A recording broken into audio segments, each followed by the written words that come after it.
Nước mắt em đang rơi trên những ngón tay, nước mắt em mang nỗi nhớ nỗi đắng cay.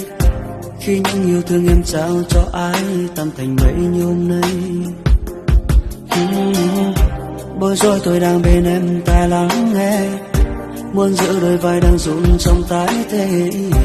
Muốn nói quên anh ta đi em nhé, sao phải mãi nặng nề. Tình yêu xưa đến nay là cơn lốc xoáy, dù ai cũng hay mà trong phút giây chẳng nhận hết niềm vui dịu êm lẫn đoạn đầy.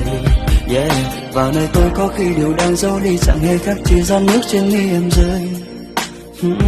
Khi người mình yêu khóc, nắng khắp lối nhưng mây giăng kín lòng.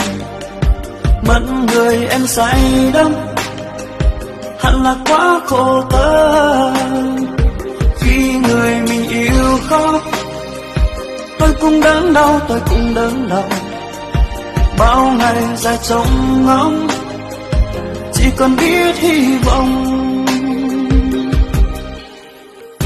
Có những cơn mưa ngăn ta không thấy nhau, có nỗi ưu tư riêng thôi ai biết đâu. Dẫu trái tim anh luôn yêu thương em như là mối tình đầu. Muốn nâng theo đôi chân em trên bước đi, muốn thấy ai yêu em như anh nghĩ suy. Nhưng yêu đôi mong qua nhanh mỗi khi không hạnh phúc điều gì.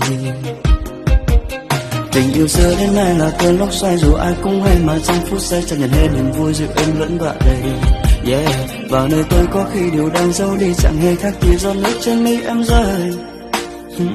Khi người mình yêu khóc, nắng khắp lối nhưng mây giăng kín lòng. Mất người em say đắm, hẳn là quá khổ tâm. Khi người mình yêu khóc, tôi cũng đớn đau, tôi cũng đớn đau. Bao ngày dài trông ngóng, chỉ còn biết hy vọng.